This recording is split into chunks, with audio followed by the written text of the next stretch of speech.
This channel does not promote any violent, harmful, or illegal activities. All content provided by this channel is meant for an educational purpose only.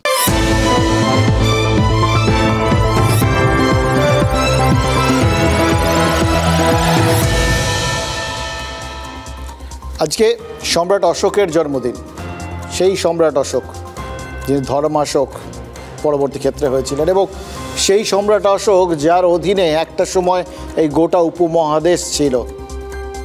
এবার হঠাৎ করে এই অশোকের কথা নিয়ে কেন পড়ছি তার কারণ হচ্ছে যে হয়তো তিনি এখন ইতিহাসের পাতায়, কিন্তু আজকের দিনেও তিনি প্রবলভাবে কোথাও গিয়ে প্রাসঙ্গিক হয়ে গেছেন। দেখুন, আজকে আরও একজনের জন্মদিন একই দিনে, তিনি ভীমরাও আম্বেদকর। 1891 সালের 14 এপ্রিল তার জন্ম হয়েছিল। এবার আম্বেদকরের জন্মদিনটা না হয় নথিভুক্ত ছিল, কিন্তু এই যে সম্রাট অশোক এই এপ্রিলেই জন্মেছিলেন এবং 14 এপ্রিলেই জন্মেছিলেন, তার কি প্রমাণ আছে? 304 খ্রিস্টপূর্বাব্দে সম্রাট অশোকের জন্ম, এটা জানা গেছে। দেখুন, প্রাচীন শিলালিপিতে তিথি নক্ষত্রের কোনো উল্লেখ সেভাবে না থাকলেও দুটো প্রাচীন গ্রন্থ ছিল, দীপবংশ এবং মহাবংশ। সেটাতে যা যা লেখা রয়েছে তাই দেখে অনেক হিসেব নিকেশ করে নাকি দেখা গেছে যে এই এপ্রিলে, এই চৈত্র সংক্রান্তির আশেপাশেই সম্রাট অশোক জন্মেছিলেন। এবার এই 14 এপ্রিল তার মধ্যে অনেকেরই তাই জন্য ধারণা যে 14 এপ্রিলটাই ওনার জন্মদিন হবেই হবে। এবার ঐতিহাসিকদের একটা মত আমরাও ধরে নিচ্ছি, আজকে দিনটা মিলে গেছে। এবং সত্যি কথা বলতে কি, এই 14 এপ্রিল সম্রাট অশোকের জন্মদিন ধরে নিয়ে ইদানিং কিন্তু ধুমধাম করে সেটা পালনও করা হচ্ছে। কোথায় পালন করা হচ্ছে, কারা পালন করছেন জানেন? বিহারে হচ্ছে, আর করছে বিহার সরকার। বিহারে গত 1 দশক এরকম ধুমধাম করে সম্রাটের জন্মদিনটা পালিত হচ্ছে। আপাতত দেখুন, তাতে আপত্তি করার কিছু নেই, কারণ সত্যি কথা বলতে কি, যিনি এইরকম বড় মাপের একজন মানুষ, এত বড় একজন সম্রাট, যার মধ্যে ট্রান্সফরমেশনটা, অর্থাৎ যুদ্ধবাজ সম্রাট থেকে কোথাও গিয়ে ধর্মাশোক হয়ে ওঠা, এই যে যাবতীয় দিক থেকে তিনি কিন্তু আমাদের বীরত্ব এবং মহত্ব দুদিকেরই এক অনন্য চরিত্র। এই যিশুর জন্মের বহু আগে সম্রাট অশোক ওয়েলফেয়ার স্টেট, অর্থাৎ জনদরদি সরকারের ধারণাটা প্রতিষ্ঠা করে গেছেন যখন তিনি ধর্মাশোক হয়ে যান, এবং বলা যায় সুশাসনের নজির সৃষ্টি করে গেছে। সেটাই তো ওই সময়ের যা যা শিলালিপি সেগুলোর থেকে পাওয়া। কিন্তু যে বিহার সুশাসক অশোকের জন্মদিন পালন করছে, তার সুশাসনের কথা বলছে, সে বিহারের বিরুদ্ধেই আবার বাংলার সুশাসন নষ্টের অভিযোগ উঠেছে। ভাবা যায় কি অদ্ভুত বৈপরীত্য। ওয়াকফ আইনের বিরোধিতার নামে মুর্শিদাবাদের ধুলিয়ান বা সুতিতে যে দুষ্কৃতিরা চলছে, তার পেছনে স্থানীয় দুষ্কৃতীদের পাশাপাশি বাইরের মানে ভিন রাজ্যের লোকজন থাকার অভিযোগ উঠেছে। এবার ভিন রাজ্যের লোকজন, সেটা তার ওই ইচ্ছে হলো আর এ রাজ্যে ঢুকে পড়ে উৎপাত করে চলে গেল, এরকম হতে পারে না। মানে যদি করে সেটা, তার জন্য তো অনেক রকম লোকজন দায়িত্ব এগুলো থাকবে, সেগুলো নিয়ে আমাদের আলোচনা করতে হবে। এবং তার সঙ্গে আরও একটা জিনিস মাথায় রাখতে হবে, যে কিছু লোক হঠাৎ মনে হলো যে তারা এখানে ঢুকে পড়বে, তার মানে অভিসন্ধি নামক শব্দটা থাকছে, দুরভিসন্ধি। কারণ তারা তো এখানে উৎপাত করার জন্য, এখানে কোথাও গিয়ে বিশৃঙ্খলা সৃষ্টির জন্য, এখানকার শান্তি শৃঙ্খলা নষ্ট করার জন্য ঢুকছেন। আর তারা ঢুকে এই সমস্ত কাজকর্ম করলেন, এগুলো তো এত সহজ নয়। ঢোকার থেকে শুরু করে থাকা এবং পরবর্তী ক্ষেত্রে এই রকম কাজকর্মগুলো করা, এগুলোর ক্ষেত্রে তো মদত নামক শব্দটাও থাকার খুব খুব একটা বড় সম্ভাবনা, তাই না? তার মানে এই যাবতীয় যা আমরা দেখছি, মুর্শিদাবাদ থেকে দক্ষিণ 24 পরগনা অবধি, এই পুরো ঘটনাটা, ওয়াকফকে কেন্দ্র করে পুরো ঘটনাটা, এবং তাতে এই যে বিভিন্নভাবে শান্তি শৃঙ্খলা নষ্ট হওয়ার যে সম্ভাবনা দেখা দিচ্ছে, সরকারি সম্পত্তি নষ্ট হচ্ছে, তার পেছনে দুটো শব্দকে খুঁজে দেখাটা খুব জরুরি, অভিসন্ধি আর মদত। মানে কাউকে চিনতে পারছি না, মানে এলাকার কেউ নয়, না এলাকার, আমাদের এলাকার কেউ নাই। বাইরে থেকে আগত আছে, স্থানীয়রা ওনাদেরকে মানে দিচ্ছে আর কি। বাইরে থেকেও আসছে। দেখুন, লুকোচাপার কোনো জায়গা নেই, আড়াল করার কোনো ইচ্ছেও নেই।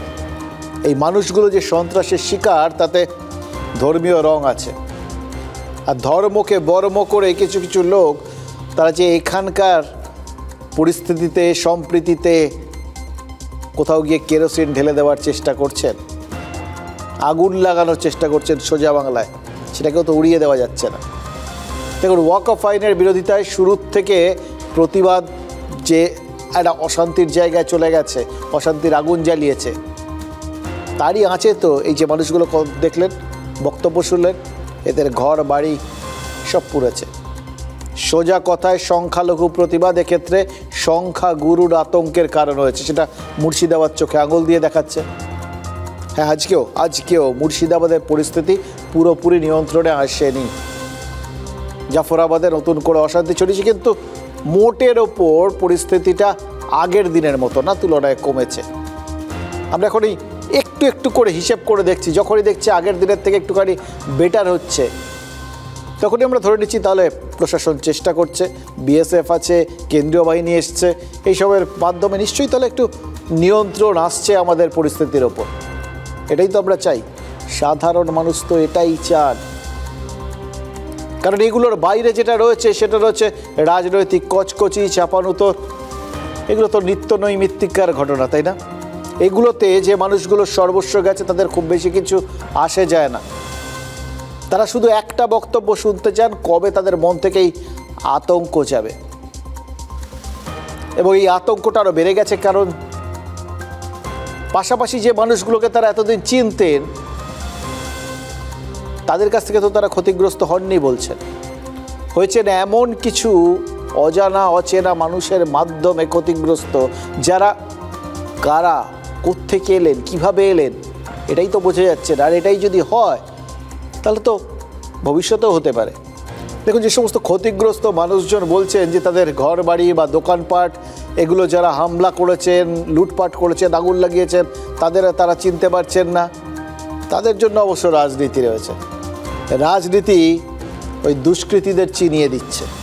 শাসক তৃণমূল কংগ্রেস বলছে বাংলায় মমতা বন্দ্যোপাধ্যায়ের সুশাসনের বদনাম করতে নাকি বিহার থেকে চক্রান্ত করা হয়েছে। তৃণমূল সমর্থকদের বিভিন্ন সোশ্যাল মিডিয়া পেজ থেকে প্রচার করা হচ্ছে যে ভিন রাজ্যের লোক ঢুকিয়ে বাংলাকে অশান্ত করার ছক নাকি পুলিশ ধরে ফেলেছে। এবার তৃণমূল কি শুধু ওই বিহারকেই দোষারোপ করছে, নাকি অর্জুন সিংয়ের মতো বিজেপি নেতারা তাদের সেই সুযোগটা করে দিচ্ছে? ব্যারাকপুরের প্রাক্তন সাংসদ কি বলেছেন জানেন? অশান্ত মুর্শিদাবাদকে নাকি বিহার, ঝাড়খণ্ড আর উত্তরপ্রদেশ থেকে লোক ঢুকিয়ে শান্ত করে দেবেন।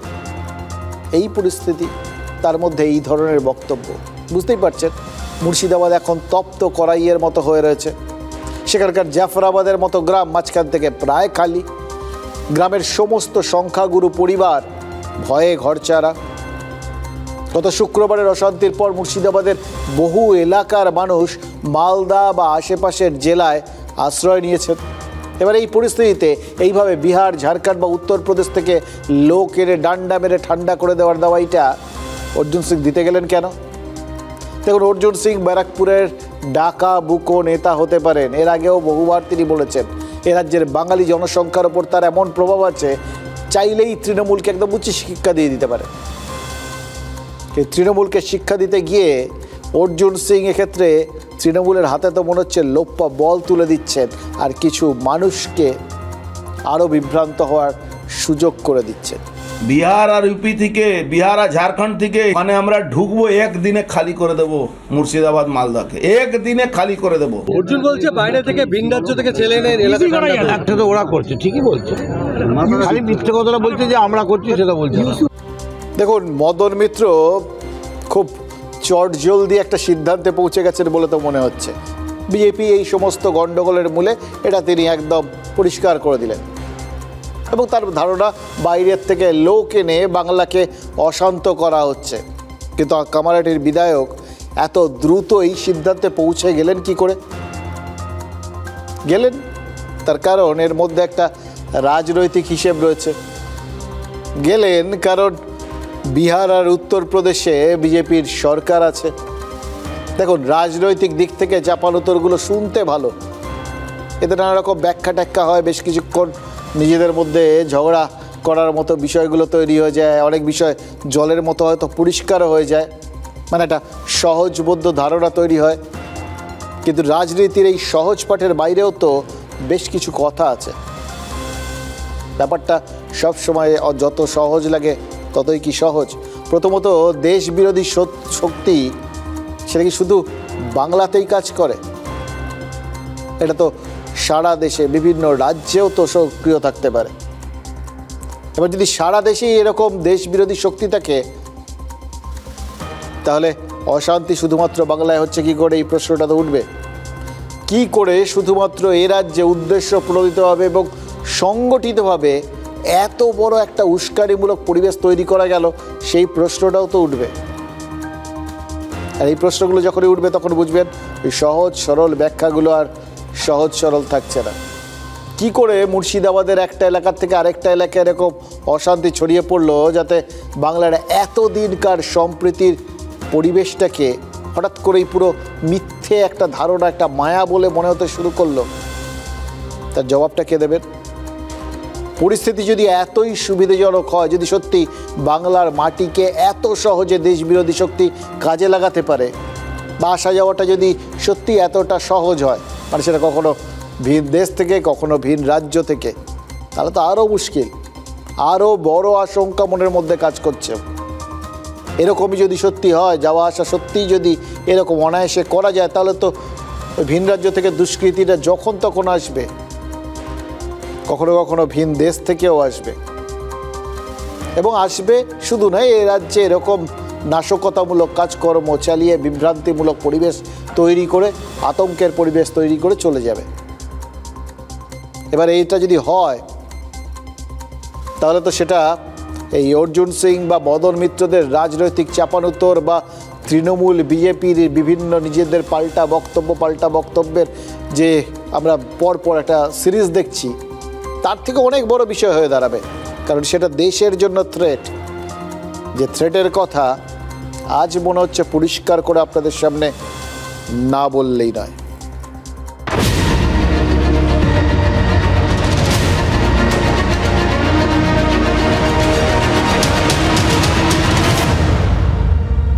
আচ্ছা, মুর্শিদাবাদের ধুলিয়ানের 6টা ওয়ার্ডের মানুষের ঠিকানা এখন কোথায় জানেন? মালদার বৈষ্ণবনগর, অন্য জেলায়, অন্য কোনোখানে। বৈষ্ণবনগরের পারলালপুরের স্কুল এখন রিফিউজি ক্যাম্প। বা রিফিউজি মানে কারা? যারা দেশ ছাড়া, যাদের ঘর বাড়ি গেছে, অন্য দেশে আশ্রয় নিয়েছে। এটাই তো সহজভাবে আমরা জানি। বাংলা খুব ভালো করে রিফিউজিদের কথা জানে। বাংলা ভাগ হওয়ার, দেশ ভাগ হওয়ার সেই স্মৃতি এখনও বাংলার অসংখ্য পরিবারের মনে, তাদের আত্মায়, তাদের মননে একদম গেঁথে রয়েছে। সে ক্ষত অনেক পরিবারে এখনও যায়নি। কিন্তু আজকের দিনে দাঁড়িয়ে এই যে পারলালপুরের স্কুলের যে রেফিউজি ক্যাম্প, সেখানে কারা আছেন? তারা এখানকারই মানুষ। তারা অন্য দেশ থেকে আসেননি। তারা নিজের দেশে, নিজের রাজ্যে, নিজের বাড়িঘর ছেড়ে, নিজের জেলা ছেড়ে অন্য জেলায় গিয়ে সেখানে থাকতে বাধ্য হচ্ছে। মুর্শিদাবাদের ঘর ছাড়া তারা এখন, মুর্শিদাবাদের উদ্বাস্তু তারা। বললাম একটা সময় বাংলাদেশ থেকে যারা এসেছিলেন, সেই উদ্বাস্তুদের জন্য মালদায় রিফিউজি ক্যাম্প ছিল। আর এখন নিজের রাজ্যের ঘর ছাড়াদেই আশ্রয় দেওয়ার জন্য ওখানে রিফিউজি ক্যাম্প তৈরি করতে হচ্ছে। ইতিহাস কতটা নিষ্ঠুর বুঝতে পারছেন? এবং ইতিহাস যে ঘুরে ঘুরে আসে সেটাও বুঝতে পারছেন। দেখুন, বৈষ্ণবনগরের পারলালপুরের আশ্রয় শিবিরে যারা ওই মুর্শিদাবাদ থেকে এসে উঠেছেন, তারা বলছেন ঘরে ফেরার সাহস তাদের নেই। কারণ কেন্দ্রীয় বাহিনী কদিন? 17 তারিখ অবধি আপাতত। কিন্তু তারপরেও সেটা এক্সটেন্ডেড হয়, আরও বেশ কিছুদিন থাকতে পারে। কিন্তু তারপরে আদি অনন্তকাল তো থাকবে না। কেন্দ্রীয় বাহিনী ফিরে গেলেই তো ফের তারা আশঙ্কা করছেন যে হামলা হবে। মানে বাংলা তার নিজের রাজ্যের, নিজের জেলায় কোনোভাবে তার নিজের অধিবাসীদের, নাগরিকদের কোথাও গিয়ে এই আশ্বাসটা দিতে পারছে না যে বাংলা নিজেই তাদের আশ্রয় দেওয়ার জন্য, তাদের নিরাপত্তা দেওয়ার জন্য যথেষ্ট। এবার এটা প্রচার না এটা বাস্তব, সেটা আপনারাই বুঝে নিন। কিন্তু ব্যাপারটা এটা যে মোটেও বাংলার জন্য ভালো বিজ্ঞাপন নয়, সেটা পরিষ্কার বুঝতেই পারছেন। নিজ ভূমে পরবাসী বলে যে কথাটা রয়েছে, সেটাই তো আমরা দেখতে পাচ্ছি এখানে। মালদা রিফিউজি ক্যাম্প মুর্শিদাবাদের অধিবাসীদের কোথাও গিয়ে পাকাপোক্ত বাসস্থান হয়ে যাবে না তো? এবং তার থেকেও বড় কথা, যদি এইভাবে ব্যাপারগুলো ছড়াতে থাকে, তাহলে কোথাও গিয়ে এই রিফিউজি ক্যাম্পও কম পড়ে যাবে না তো? আমাদের উপরে অত্যাচার করছে, আমরা শুক্রবার থেকে ঘুমাতে পারছি না, আমাদের গ্রামে ঢুকে গেছিল, বাড়ি ঘরে আগুন লেগে দিচ্ছে, হাঁসা কাতলিয়া কাটতে আসে আর চিন্তাই করলিছে, গনা গেঠি যা আছে সব নিয়ে চলে যাচ্ছে। ওই যে ওরা মিছিল বের করেছিল, তখন থেকে অত্যাচার করছিল, জল আবার বিষ মিশিয়ে দিল, আমাদের উপরে অত্যাচার করেছে বাবু, আমাদের উপরে আমরা জানি না। পুলিয়ান থেকে না হলো 2-1 এসছে মহিলা চলে এসছে, যার 3 দিনের সিজার হয়েছে, সেই বাচ্চা নিয়ে পালিয়ে এসছে। আমাদের শরীরে হাত দিয়েছে, কাপড়টা পানি করছিল, আমাদের মা বোনদেরকে করেছে কিছু, বলেছি কি দেখো তোমাদের পায়ে পড়ছি, তোমাদের পা ধরছি। মুর্শিদাবাদের এই মানুষগুলো কাদের জন্য নিজ ভূমে পরবাসী হলেন? এবার বিএসএফ এর কথা যদি বিশ্বাস করেন, তাহলে মুর্শিদাবাদ বা মালদার মতো সীমান্তবর্তী জেলাগুলোতেই সাম্প্রদায়িক অশান্তি ছড়ানোর পেছনে বাংলাদেশের মৌলবাদীদের আপনি সন্দেহের বাইরে রাখতে পারবেন না। ইনফ্যাক্ট সেটা আরও বেশি করে আপনার মাথায় গেঁথে যাবে। বিএসএফের গোয়েন্দা বিভাগ কিন্তু এই কথাটা পরিষ্কার করে বলছে, এবং বলছে বাংলাদেশের চাপাই নবাবগঞ্জে বসে নাকি এ রাজ্যে এইরকম অশান্তি বাঁধানোর ব্লুপ্রিন্ট তৈরি হয়েছে।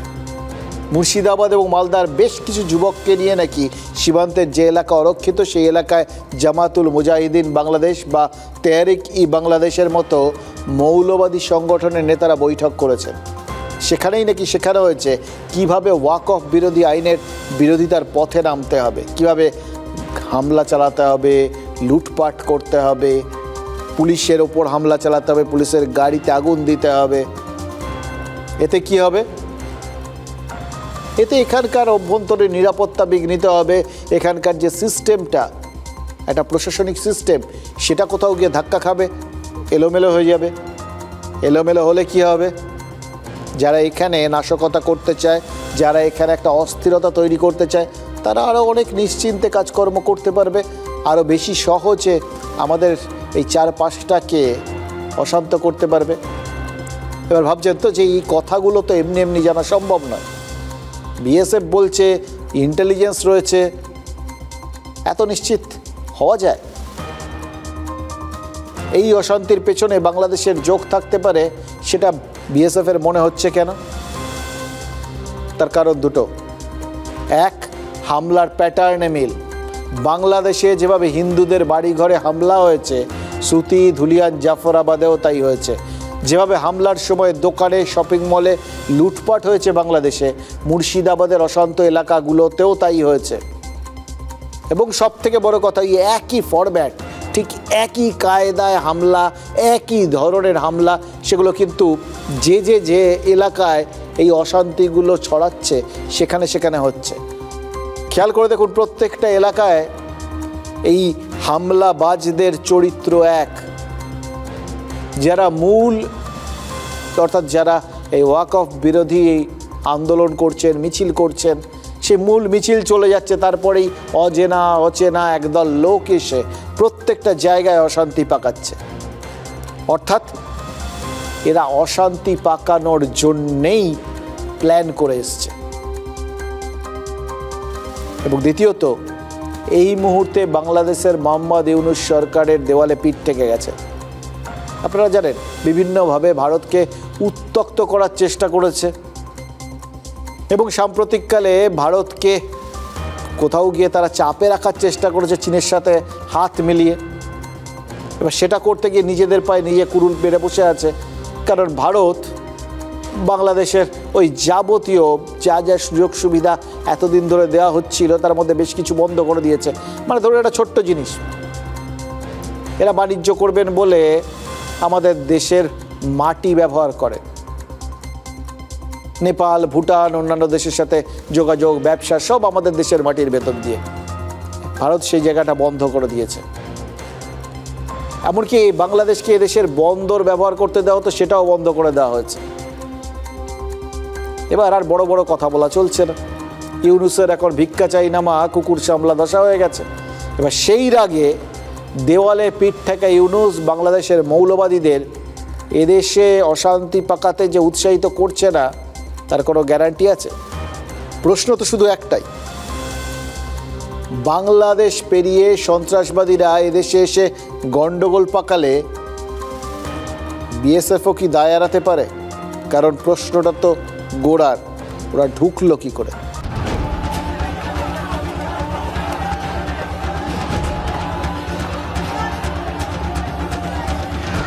এই ছবিগুলো বাংলাদেশে বহুজাতিক সংস্থার শোরুম লুট করছে জামাতপন্থী মৌলবাদীরা।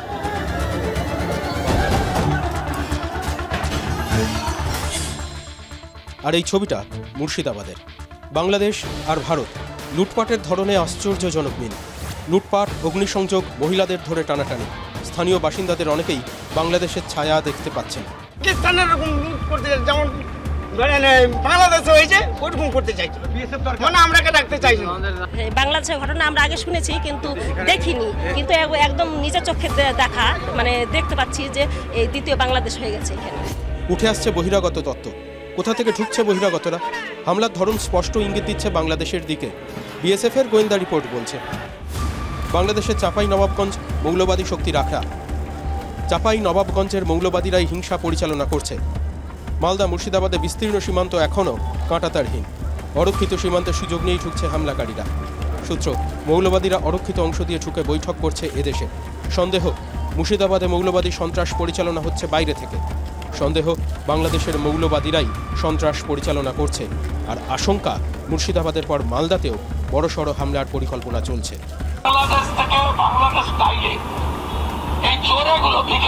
শুভেন্দু অধিকারী বলছে বাংলাদেশ থেকে এসেছে, বিরোধী দলনেতা শুভেন্দু অধিকারীও বলছে, তাহলে সীমান্ত কার পাহারা দেওয়ার কথা? বিএসএফ এর পাহারা দেওয়ার কথা। ফেল করে থাকলে কে ফেল করেছে? বিএসএফ ফেল করেছে। বর্ডারকে খুলে রাখা হয়েছে যাতে করে ওপার বাংলা যে সমস্ত ভারত বিরোধী শক্তি আছে, সেই ভারত বিরোধী শক্তিগুলো এই পারে তার অ্যাক্টিভিটি চালাতে পারে। মমতা বন্দ্যোপাধ্যায় জমি দেন না ফেন্সিং করার জন্য। এই ধরনের দেশ বিরোধী মুখ্যমন্ত্রী, ভারত বিরোধী মুখ্যমন্ত্রী, ভোটের স্বার্থে এরা জঙ্গিদেরকে পর্যন্ত নিজের বাড়ির জামাই করতে এরা ছাড়বে না। বিদেশি শক্তির উস্কানি নিয়ে রাজ্য পুলিশকে কি বিএসএফ সতর্ক করেছে? জানা যাচ্ছে ইতিমধ্যেই সেই সতর্কবার্তা বিএসএফ এর তরফে রাজ্য পুলিশের কাছে পৌঁছে গিয়েছে। দেখুন, যদি সত্যিই সীমান্ত ব্যবহার করে মালদা বা মুর্শিদাবাদের যুবকদের মগজ ধোলাই করে থাকে বাংলাদেশের মৌলবাদীরা, তাহলে তো বেশ কয়েকটা প্রশ্নের জায়গা থাকে। ইনফ্যাক্ট এই প্রশ্নগুলো করা, তার উত্তর খোঁজাটা খুব জরুরি, কারণ তা না হলে একটা বিভ্রান্তি তৈরি হতে পারে। সে বিভ্রান্তি তৈরির দায় দায়িত্ব সেটা ওই রাজনৈতিক নেতাদের। নিজ দায়িত্বে তারা বিভ্রান্তি তৈরি করেন এবং ছড়ান। প্রথমত, সীমান্ত পাহারার দায়িত্ব বিএসএফের। এবার সেই সীমান্ত ব্যবহার করে দেশবিরোধী কাজকর্ম যদি হয় বলে অভিযোগ ওঠে, তাহলে তা রোখার দায়িত্ব কার? এই প্রশ্নটার তো উত্তর তৃণমূলে তারা এক লাইনে দিয়ে দিচ্ছেন। শুনলেন তো কুণাল ঘোষ কী বললেন? বলছেন আমরা ট্রাফিক পুলিশ, ওটা জল পুলিশের আন্ডারে। এবার শোভনদেব চট্টোপাধ্যায়, কুণাল ঘোষ প্রত্যেকে বলছেন যে সীমান্ত ব্যবহার করে যদি এ রাজ্যে সাম্প্রদায়িক বিভাজন বা মেরুকরণের চেষ্টা হয়, তার দায় বিএসএফের। তারা সুনির্দিষ্ট অভিযোগ করছেন যে বিএসএফের পোশাক পরেও নাকি বহু দুষ্কৃতী এলাকায় ঢুকেছে। কুণাল ঘোষদের কাছে এই খবর রয়েছে। এবার এখানে তো দুটো মানে থাকতে পারে। ধরে নিচ্ছি তারা যেটা বলছেন সেটা সত্যি। ধরে নিচ্ছি যেভাবে কুণাল ঘোষ শুভেন্দু অধিকারীর বক্তব্য শোনালেন, অর্থাৎ তার এবং শুভেন্দু অধিকারীর বক্তব্য এক সুরে বাঁধা। বাংলাদেশ থেকে লোকজন এসেই আমাদের এখানে অশান্তি পাকাচ্ছে। তাদের দুটো প্রশ্ন থাকে। এক, যদি তারাও জেনে থাকেন যে বাংলাদেশ থেকে লোকজন ঢুকছে, প্রথমবার ধাক্কা খাওয়ার একটা মানে হয়, বারবার ধাক্কা খাওয়ার যদি মানে হয়, মানে খোঁজা যায়, পাওয়া যায়, মানে খোঁজায়। একবার ঠেকে মানুষ, তারপর ঠেকে শেখে। থেকে যারা শেখে না তাদের তো কোথাও গিয়ে আর যাই হোক পরিণত মনস্ক বলে মানা যায় না। এবার দ্বিতীয় আর একটা বিষয় থাকে, এটার মধ্যে আমরা রাজনীতির ছায়া খুঁজছি না, অশান্তি ছড়ানোর জন্য সন্ত্রাসবাদী মডিউলের চিন্তাভাবনার ছাপ খুঁজছি। হতেই তো পারে এইটা দেখুন, বিদেশে বসে যদি এদেশে কোথাও গিয়ে কোনো সন্ত্রাসবাদী বা কোনো রকম দুষ্কৃতি কাজকর্ম চালাবে বলে ঠিক করে, একে এদেশকে অশান্ত করবে বলে ঠিক করে, এখানকার সাম্প্রদায়িক সম্প্রীতি নষ্ট করবে বলে ঠিক করে, সেটা একটা সুনির্দিষ্ট ষড়যন্ত্র।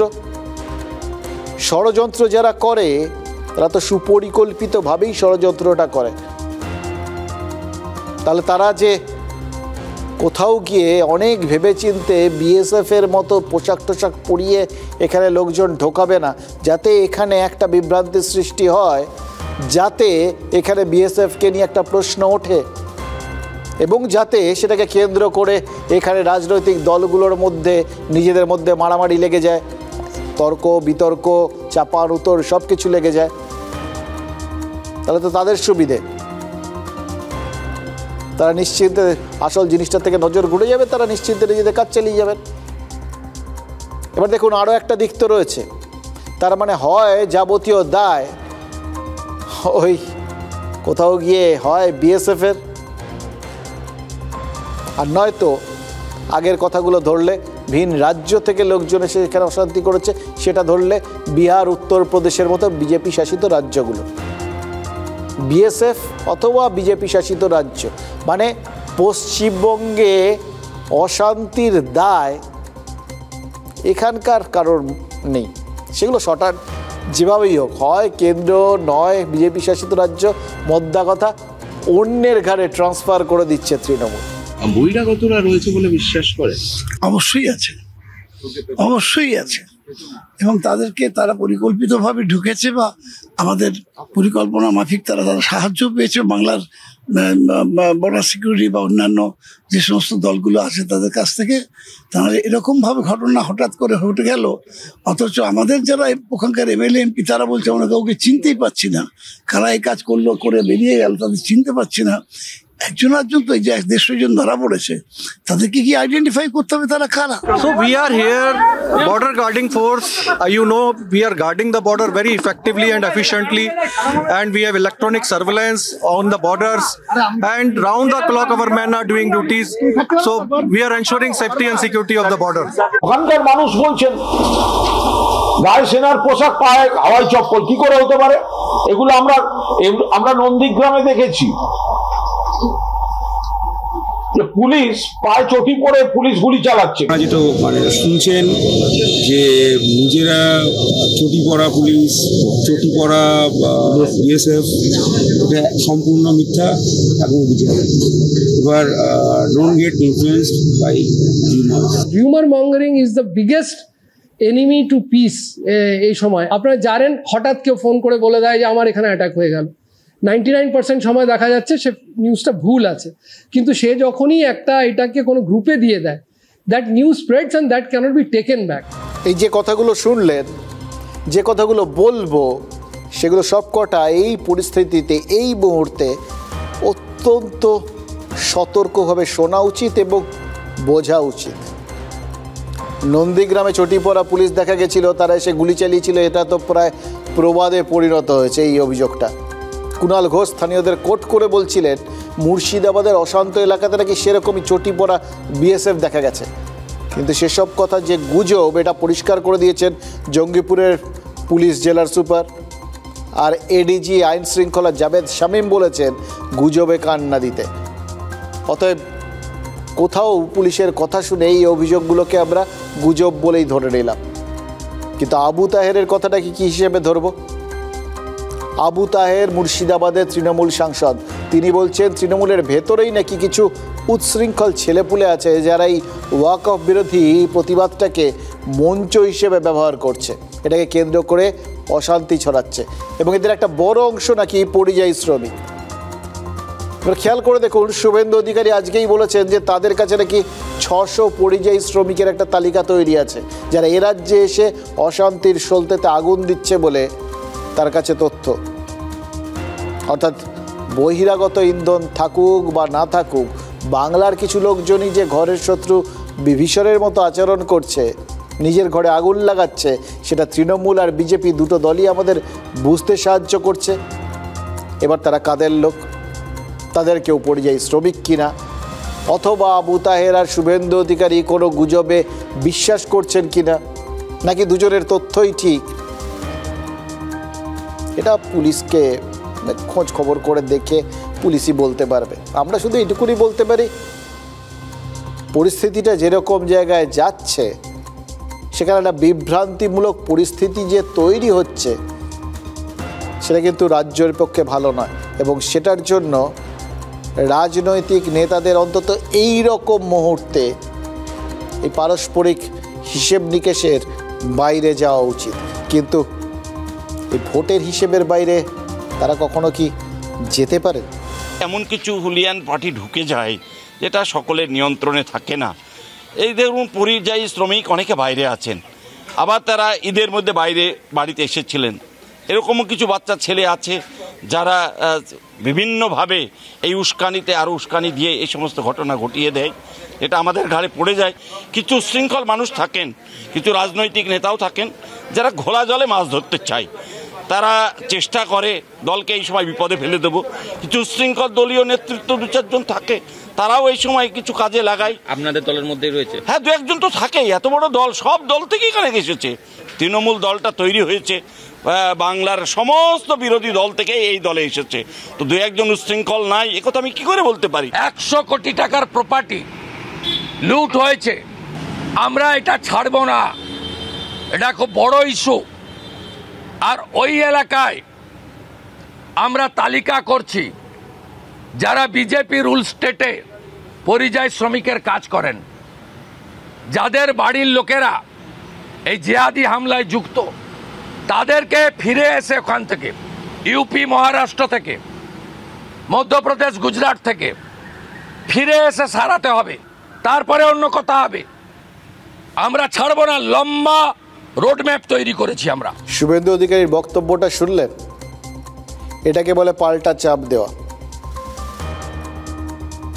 তিনি সোজাসুজি কিছু লোকের দিকে আঙুল তুলে দিয়েছেন, পরিষ্কার বলেছেন যে এদের পরিবারের লোকজন এই সমস্ত অশান্তিমূলক কাজকর্মে জড়িত।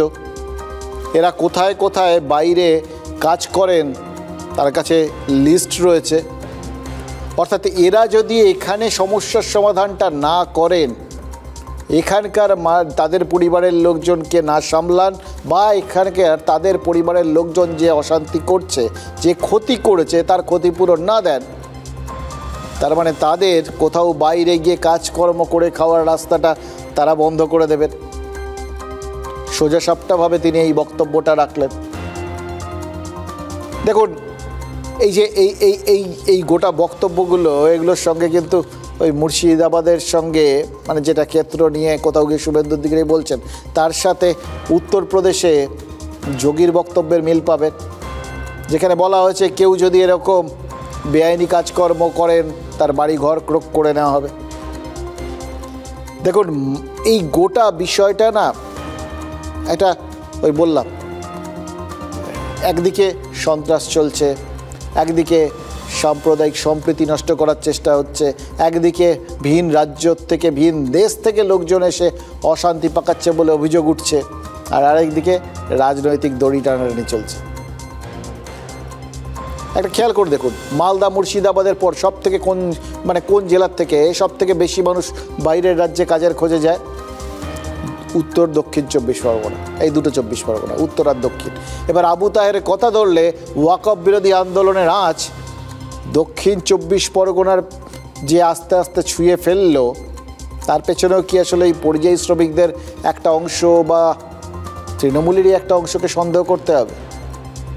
আজ দক্ষিণ 24 পরগনার ভাঙড়েও তো দফায় দফায় অশান্তি হয়েছে, কিন্তু সেই অশান্তির পেছনে কাদের দায়? খুব দরকার আছে খোঁজা। দায় যাদেরই থাক, মুর্শিদাবাদের মতোই ভাঙড়েও যা অশান্তি হচ্ছে সেটা তো আগে থামানো দরকার।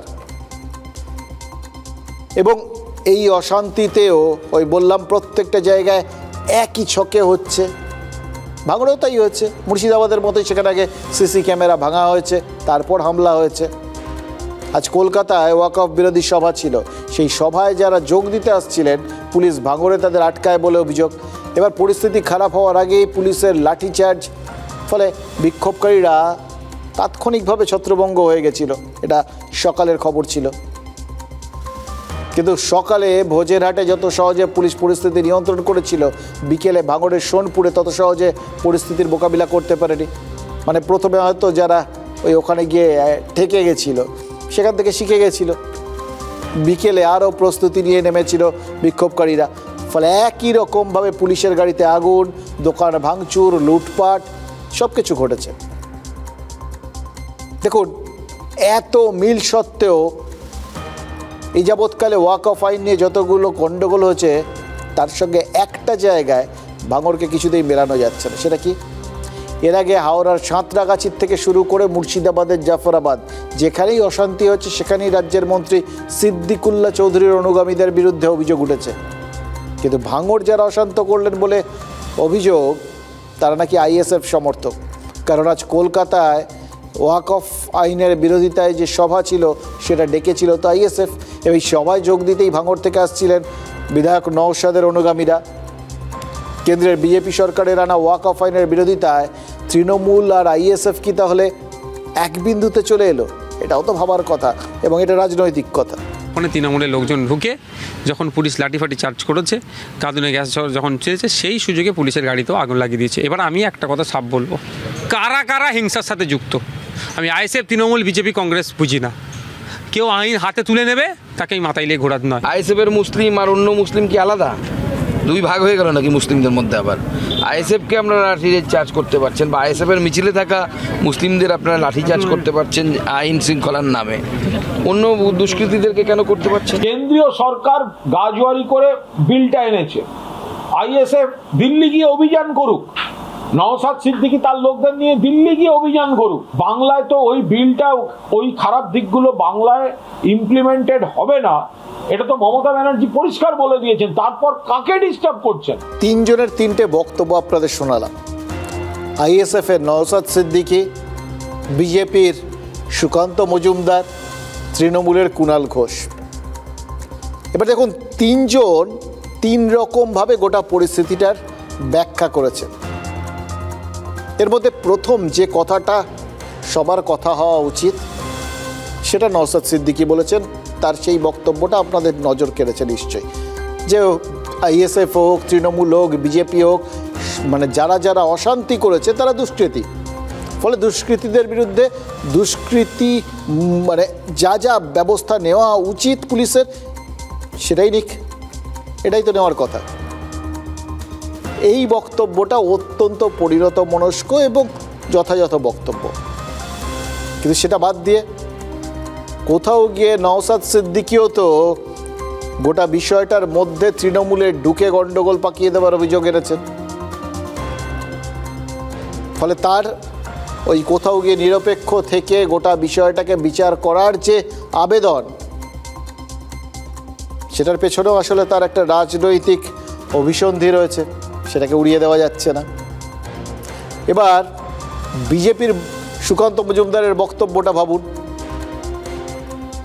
তিনিও কোথাও গিয়ে এই গোটা বিষয়টার মধ্যে একটা রাজনৈতিক ভাঙনের চেষ্টা করলেন, আর কি দেখে দেওয়ার চেষ্টা করলেন। তিনি কি বললেন? তিনি বললেন যে কারুর মানে আইএসএফ এবং সিদ্দিকুল্লাহ চৌধুরীর দল, এই দুদলেই একই সংখ্যালঘু। এবার কারোর ওপরে পুলিশ লাঠি চালাবে, কারোর বিরুদ্ধে ব্যবস্থা নেবে, কারোর বিরুদ্ধে ব্যবস্থা নেবে না, এটা বলে তিনি চাইলেন কি? চাইলেন কোথাও গিয়ে নওশাদ সিদ্দিকী ঠিক যে অ্যাঙ্গেলে তৃণমূলের বিরুদ্ধে অভিযোগ এনেছেন, নওশাদ সিদ্দিকীর সঙ্গে তৃণমূলের কোনোভাবেই যাতে কোনো সংযোগ তৈরি না হয়, তারা যাতে যুযুধান আরও বেশি করে হয়ে যান, সেইটাই চাইলেন তিনি। কারণ নওশাদ সিদ্দিকী যত বেশি তৃণমূল বিরোধিতা করে তৃণমূলের সংখ্যালঘু ভোট ব্যাংকে ভাঙন ধরাতে পারবেন, তত বেশি বিজেপির লাভ। আর কুণাল ঘোষ কী করলেন? কুণাল ঘোষ কমন শত্রু বানিয়ে দিতে চেষ্টা করলেন বিজেপিকে, এবং নওশাদ সিদ্দিকীকে তিনি পরামর্শ দিলেন দিল্লিতে গিয়ে আন্দোলন করতে। অর্থাৎ গোটা বিষয়টার মূলে যে বিজেপি, এবং যেভাবে তৃণমূল বিরোধিতা করছে বিজেপির ক্ষেত্রে, ঠিক সেভাবেই সবার যে একত্রিত হয়ে বিজেপি বিরোধিতা করা উচিত সেইটা পরিষ্কার করে দেওয়ার চেষ্টা করলেন। সেটাকেই আরও বেশি করে জোরদার করে আইএসএফের মনে ঢুকিয়ে দেওয়ার চেষ্টা করলেন, কারণ আইএসএফের মনে এটা যত বেশি ঢুকবে ততই তো আইএসএফ তৃণমূল কাছাকাছি আসার সম্ভাবনা, এবং তৃণমূলের ওই যে সংখ্যালঘু ভোট ব্যাংক সেটাতে ভাঙন বন্ধ হওয়ার বেশি সম্ভাবনা। বুঝলেন? রাজনৈতিক অঙ্ক ছাড়া এবং অ্যাকচুয়ালি ভোটের অঙ্ক ছাড়া রাজনৈতিক নেতারা একটা কথাও বলেন না। দেখুন, আজকে চড়ক হয়ে গেল, কাল পয়লা বৈশাখ, বলে না নববর্ষ এলো আজি দুর্যোগের ঘন অন্ধকারে। আজকের দিনে সেটা যেভাবে মিলে যাচ্ছে, তাতে কবিগুরু মেলালেন না আমরা জানি না, তবে মিলল তো বটেই। এবারে নববর্ষটা যে আর 5টা নববর্ষের মতো নয়, সেটা তার বলার অপেক্ষা থাকছে না।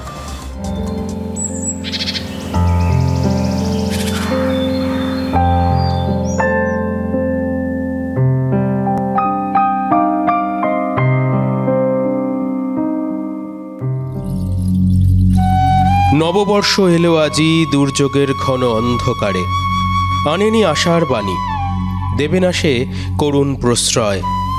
প্রতিকূল ভাগ্য হাসে হিংস্র বিভীষিকার আকারে, তখনই সে অকল্যাণ, যখনই তাহারে করি ভয়। একটা চলতি কথা মনে পড়ছে, লাল খাতায় লিখে রাখ, হাল খাতায় পাবি। দেখুন, দোকানে বাকি রাখার কম বেশি অভ্যেস তো সবারই আছে না, মধ্যবিত্তর তো থাকবেই, উপায় নেই। ওই হাল খাতাটার সময় আমরা সব হিসেব নিকেশগুলো চোখতা করি, সারা বছর টুকটাক টুকটাক যা যা ধার ধর থাকে, মানে সবাই হয়তো মাসে মাসে কম বেশি শোধ করেন, কিন্তু তারপরে হয়তো কিছু থেকে যায়। গোটা বছরে দেখবেন চট করে দোকানিরা সেরকম প্রেশার করেন না, কিন্তু হাল খাতার আগে বলেন অন্তত এবার তো মিটিয়ে দিন। দেখুন, এর মধ্যে হালকা একটা মজা যেরকম আছে, এটা তো একটা নিগুড় তত্ত্বও বটে। মাসের শেষে পকেটে টানাটানির যে একটা সুস্পষ্ট সাম্যবাদী অবস্থান রয়েছে সব মধ্যবিত্তের মধ্যে, মানে সবার যে একটা নির্দিষ্ট ব্যাপারে একটা সামাজিক অবস্থান রয়েছে, সেটা তো এই কথার মধ্যে দিয়েই পরিষ্কার। আর সবাইকেই একটা সেম প্ল্যাটফর্মে বসিয়ে দেয়। অথচ খেয়াল করুন, মুদি মশলার হিসেব, স্কুল কলেজের ফিয়ের হিসেব, জমা সঞ্চয়ের হিসেব, সব কিছু পেছনে চলে গেছে। হিসেব এবার তো শুধু একটাই, পয়লা বৈশাখে সেই হিসেবটাই কষা চলছে। রামনবমী বা হনুমান জয়ন্তীর সাথে এক পংক্তিতে মিশিয়ে দেওয়া হয়েছে নববর্ষকে, তার সাথে খানিকটা মশলা পড়েছে ওয়াকফ বিরোধী আন্দোলনে, এবং সব মিলিয়ে নতুন বছরটা আমরা শুধু দেখতে পাচ্ছি এই সাম্প্রদায়িক হানাহানির আঙ্গিকে। মুড নেই, কিন্তু হিন্দু শাস্ত্র মতে মঙ্গল ঘট, স্বস্তিক, মন্দিরে মন্দিরে পুজো, হালখাতা, এটা কি হিন্দুদের অনুষ্ঠান। সবাই হালখাতা নিয়ে যাবে, আমি হাল ফেরানোর খাতা নিয়ে যাব। যে বছরের শেষ দিন, নতুন বছর আমাদের আসছে, আমার প্রত্যেকটা মানুষ শান্তিতে থাকুক। বছরের শেষ দিন বা নতুন বছরে যেন কোনো রকম অশান্তিকর পরিস্থিতি তৈরি না হয়, এটা আমি আর সবার কাছে আবেদন করব। মিলল তো? পয়লা বৈশাখে বাঙালি যখন দোকান থেকে ক্যালেন্ডার আর মিষ্টির প্যাকেট নিয়ে ফিরবে, তখন রাজনীতি ফিরবে একটা নতুন এজেন্ডা নিয়ে। তো ব্যাপারটা নতুন নেই, এজেন্ডা সেট হয়ে গেছে তো গত বছরই। বাংলাদেশ যখন উত্তাল হতে শুরু করলো, তখন থেকেই তো এপারে ইন্ধন দেওয়া শুরু। দেখুন, বাংলাদেশের কি পরিস্থিতি আমরা সেটা জানি। এবার কেন এই পরিস্থিতি সেটাও কম বেশি সবার জানা। ওখানে নতুন করে আর কিছু হওয়ার তো আশা দেখছি না। ইনফ্যাক্ট ওখানে নতুন করে যা যা হচ্ছে সবই উদ্ভট, অদ্ভুত, উলট পুরাণ। ওপারে মঙ্গল শোভাযাত্রা আর হচ্ছে না, সেই নামটা শুধু পাল্টে দেওয়া হচ্ছে, মঙ্গলটা বাদ দিয়ে দেওয়া হয়েছে। এটা অবশ্য একদিক দিয়ে যুক্তিযুক্ত, এটাই হওয়ার কথা ছিল। এই ইউনূস সাহেব বাংলাদেশের যে মঙ্গল কী লেভেলের করে ফেলেছেন সেটা তো আমরা পরিষ্কার দেখতে পাচ্ছি। তারপর আর নামের মধ্যে মঙ্গল রেখে কী লাভ? তবে ওটা আমাদের সমস্যা নয়, ওটা আমাদের প্রতিবেশীর সমস্যা, ওটা তারা বুঝুন, আমাদের সমস্যা আমাদেরই মোকাবিলা করতে হবে। দেখুন, এই মুহূর্তে আমাদের রাজ্যে যে যে পরিস্থিতির সৃষ্টি হয়েছে সেটা কি বিচ্ছিন্ন ঘটনা, নাকি এটাই এখন বাংলার চেনা ছবি? দেখুন, এটা গুলিয়ে দেওয়ার চেষ্টা চলছে, চোখ কান খোলা রাখতেই হবে। এই প্রতিদিনের ঘটনাগুলো যা চোখ এড়িয়ে যাচ্ছে, প্রয়োজনে সেদিকেও তাকাতে হবে। মুখ্যমন্ত্রী বলছেন, বিরোধী দল নেতা বলেছেন, বিধানসভার স্পিকার বলেছেন, এটাই তো আসল ছবি। নতুন বছর আসছে, একটু নতুন চোখে তাকাই না, অশান্তির বদলে শান্তির ছবি দেখি, শান্তির কথা ভাবি। এটা কিন্তু অত্যন্ত দরকারি আজ।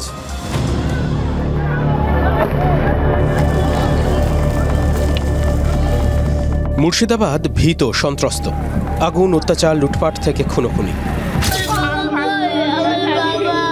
আগুনের আঁচটা শুধু এখানেই সীমাবদ্ধ। পুলিশের তরফ থেকে আমাদের আবেদন, আপনারা সবাই স্বাভাবিক জীবনে ফিরুন। পুলিশ প্রশাসন থেকে সরকার সবার তরফে শান্তির আহ্বান আছে, কিন্তু শান্তির পরিবেশ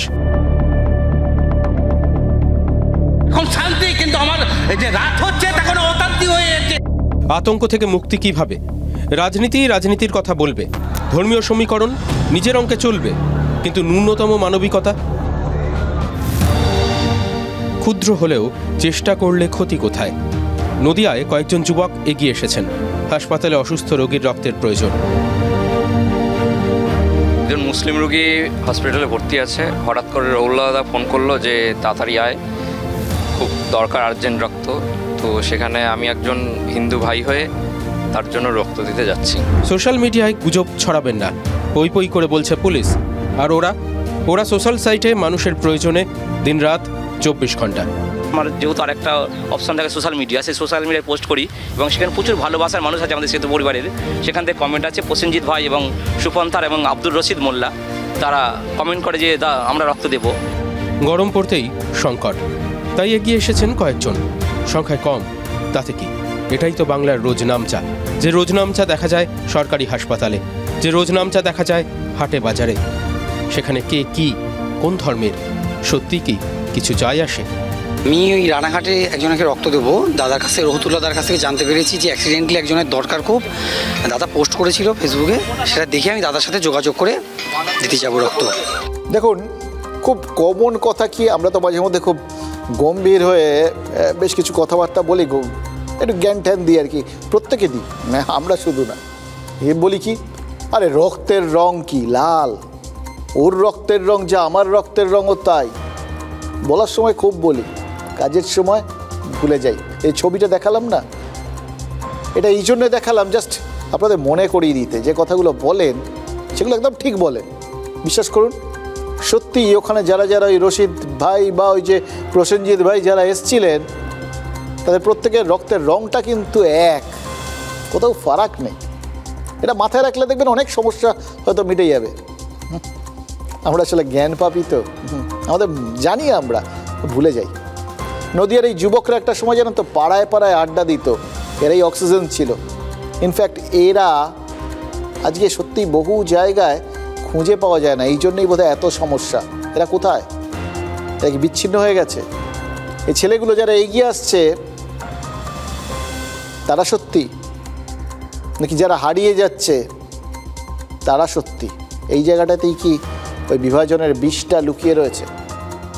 দেখুন, যতই বলুন না কেন, রাজনীতিকে রাজনীতির কথা তো বলতেই হবে, তারা তো রাজনীতি করবেই। এবং যার জন্য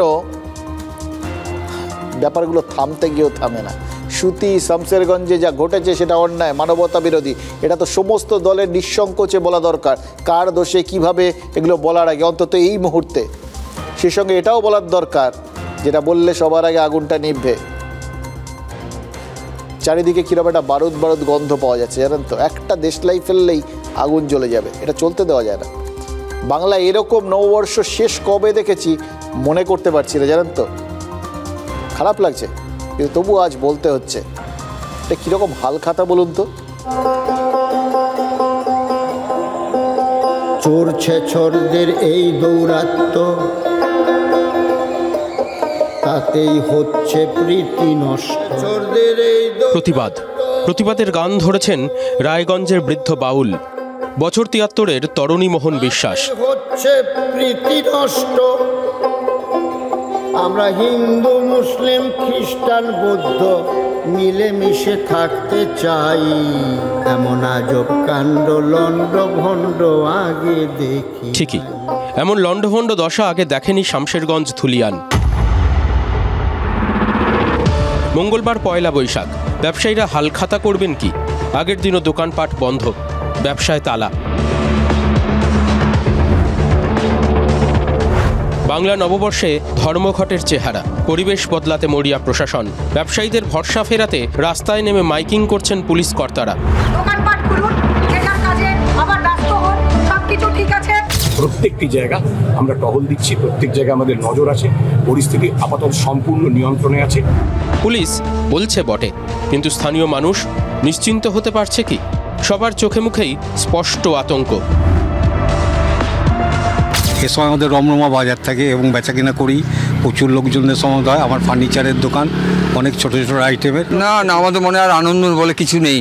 আমরা 4 দিন ধরে দোকানপত্র সব বন্ধ, নববর্ষের এই প্রাককালে। দোকানপাট তো দূরের কথা, আমরা এমন হচ্ছে খাবার কিনে পাই না, পয়সা থেকে আমরা খাবার কিনে পাই না। পুলিশ কেন্দ্রীয় বাহিনী রাস্তায়, বাহিনী দেখে কেউ কেউ দোকান খুলতে বেরিয়েছিলেন, কিন্তু শাটার তোলার সাহস পাননি। আমি একটা বিড়ি পাতা ব্যবসায়ী, গিয়েছিলাম দোকানে, দেখছি বাজার পাট বন্ধ, ওই জন্য আমরা রিটার্ন আবার বাড়ি চলে আসছি। কি হয়েছিল বলতে এখনো অনেকের গলা কাঁপছে। আমাদের স্কুল তাড়াতাড়ি ছুটি হয়ে গেছিল, আমরা নর্মালি ছাদে দাঁড়িয়েছিলাম শুধুমাত্র। এখানে এভাবে চুটকি বাজাচ্ছে, বলছে তোদের একটাকেও বাঁচতে দেবো না, তোদের লাশ পড়ে থাকবে, লাশ তোদেরকে কেটে ফেলে দেবো। যা ঘটনা ঘটছে তাতে আমরা খুব আতঙ্কের মধ্যে আছি এখানে। আমি হচ্ছে একমাত্র পুলিশ, আর এই বাকি বাড়ির সব মেয়েরা রাত্রে আমরা 2:30 পর্যন্ত ছাদের উপর থেকে লাঠি লাদনা নিয়ে বসে থাকছি। এখন তো 17 তারিখ পর্যন্ত তো আমাদের এখানে আপনার কেন্দ্র বাহিনীকে দেয়া হয়েছে। এরপর কি হবে? পার্মানেন্ট এখানে বিএসএফ ক্যাম্প চাই। যে জওয়ানরা সীমান্তে পাহারা দেন, তাদেরই পাড়ার নিরাপত্তায় চাইছেন স্থানীয়রা। রায়গঞ্জের বাউল কি সাথে গাইছেন?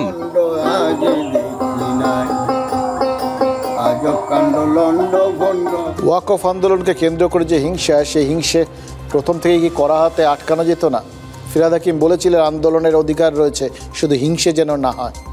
একইভাবে তো আবেদন করেছিলেন শোভনদেব চট্টোপাধ্যায়।